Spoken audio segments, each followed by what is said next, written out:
Everybody, this is Perch.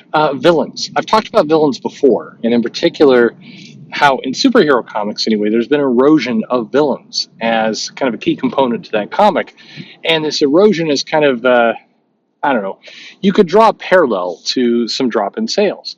Now, there's a lot of things going on. I'm not saying that villains is the primary culprit, but I do think that the deprioritization of villains is something that has hurt numbers, and I think it's going to hurt numbers for decades to come. The problem is with comics, you know that old adage, we stand on the shoulders of giants. Another way people often put it is that one thing leads to another, or we build on our momentum. And with comics, it's very true. It's why the decline in comics at times on a particular title is often felt very late. And in the 80s in particular, there were a lot of mechanisms they looked at. And to be fair, I think a lot of comics were canceled in the 80s too quickly. The signs were being read wrong. People were too aggressive to prune the line. And as a result, some comics I think would have stabilized or go back up again were canceled. It was not a foolproof system by any stretch of imagination. And I think, it'll be a good thing to talk to Jim Shooter about at some point in the near future of, what are the books that, he kind of regrets canceling early. I think there's several that you could put into that camp. However, the bigger point I'm making here is that when a title starts to slide, its true slide is actually not felt for months and sometimes years to come because it's like a very large, slow-moving asteroid. It's very hard to course correct. Very rarely in comics does one particular event cause the bottom to drop out. Now, you've been watching those sales analysis videos. It does happen. But if there's one consistent message, kind of you'll see from all there, it's that rarely is there a single storyline where, and suddenly everybody left. It just doesn't work that way by the nature of the business. Now, oftentimes, this is a positive. The positive being that, if something does go wrong with the title, the slide will be slow, so you can keep making money off of it while you look for a solution. But the other side to that is that if a title starts to slide, then any corrections, any recovery is going to take longer to be felt. So what does all this have to do with villains? I think over the last 10 years, we've seen a reduction in true villains in comics, and I do think it's a problem. I'm also increasingly bothered by why the villains were changed. And in many cases, it's because, and I've heard this firsthand, and I've recounted this in other videos, villains were, if you are a writer and you are coming up with really terrible things these villains are doing, people started to wonder if you had these secret thoughts in your head, if you are bad. Mark Miller and a couple others, I remember people writing some articles about, man, this villain in the Authority is really creepy. I don't know what would cause a writer to even think like this. And I mean, that's a very goofy argument. By far, any kind of creative person can imagine great heroism and great villainy, and a lot of these writers did. But one of the knocks even somebody like Alan Moore has gotten over the years has been, well, he, like for Killing Joke, he took the Joker to new depths of evil, and a good person wouldn't do that. That doesn't make sense, and it's not true. But the other thing that happened kind of alongside it is this idea that we have to have more realistic villains. We have to have villains that more reflect our current times. People like Doctor Doom and Ultron and, even Lex Luthor. Well, I mean, technically Lex Luthor. I mean, a number of people have stated that Lex Luthor is a Donald Trump allegory. I don't know. I mean, let me know. Man, nothing would make me happier than turn on the TV one day and it's like breaking news. Donald Trump has donned a mech battle suit and is flying around Washington, D.C., blasting lasers. Like, God, that'd be a funny day. I mean, not really because of all the murder, but, in theory, it'd be funny. Regardless, this idea that the villains have to be more grounded, more down to earth. And in the last 10 years, in comics in particular, we've done more around fascism and racism and topics like that. The only problem with this is, it takes a very skilled writer to pull out a story where Superman fights, a racist kid in high school who's bullying a girl. Like it's that Superman is overpowered for that fight.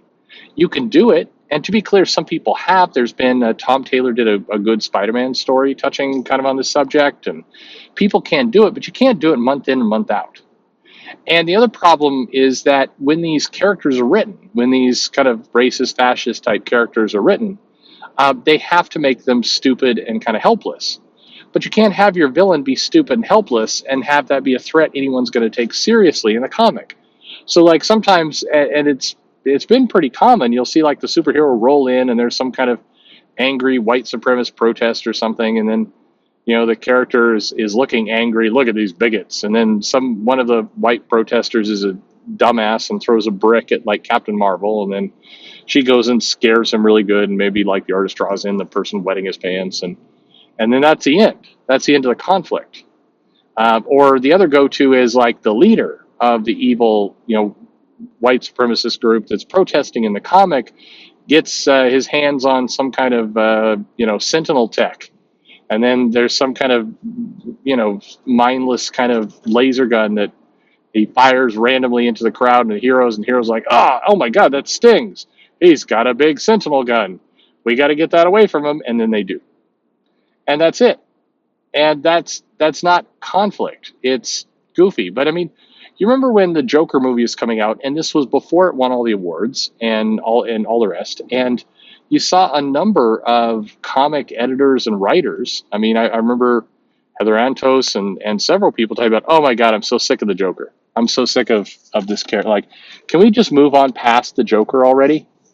And it's like, okay, if your argument is that the Joker is overused in comics, I'm with you. I agree. Actually, he is. But that wasn't the argument people were making. People were making like the Joker was too evil, too villainous, and he won some of the time. Like he would get away with his crimes. It's the worst.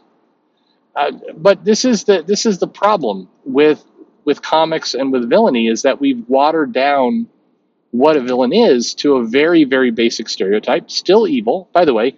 Hopefully, nobody is dumb enough to come to the conclusion in this video that I'm saying that, evil, fascist, white supremacists are not evil. Yes, if you're hating somebody for their race, absolutely you're evil. But I don't think you make a good villain for the Avengers every week. I think the Avengers mop the floor with you. And unless you're going to write a storyline where the evil racist person actually has superpowers and is a real threat, in which case it's the Red Skull, you're just kind of wasting your time. You're not giving the heroes anything to beat, confront, overcome, and have their moment and show true heroism. You just kind of have the superheroes roll in and kind of wash, rinse, and repeat the same dumb fight over and over again. Nobody wants that. And when I say nobody wants that, I'm sure some people do, but not many. Because the sales show that we're seeing that erosion. We're seeing the fact of what happens when you take away conflict and you take away threats. It hurts in the sales. Every comic that has a really significant threat, by the way, we're talking about superhero comics here, but I would argue even slice of life, kind of other type of things, you need real conflict. You don't need a wahaha kind of big supervillain type character, but you do need some kind of conflict for the character to go up against. If you don't, what are you doing? Like it just, people get bored watching panel after panel of people just sitting around kind of, having some angst and talking about their feelings. Again, you could do this, and some comics, maybe that's your game. But if you're a comic publisher known for superhero books, then you're going to have to bring some conflict. And if none of your villains bring any kind of threat, you're not going to have any real kind of conflict. And people are people are tuning in for the moments, but not the actual stories. I don't know. I still get bothered by this comment that has come up saying, well, a really good writer would never write truly evil villains, because if they did, they would be an evil person. I mean, this is some of the most backward logic I've ever heard in my life, and I wish I could have. One of these days, I'll get an interview with somebody, and they'll say that, and it'll just be out there, and then, I can laugh at them in person, and all of you will get to hear. And no, I'm not looking forward to that. Anyway, hey, what do you think? Villains, important, right? I mean, has to be. Let me know in the comments below. Like and subscribe, and most importantly, thanks for listening.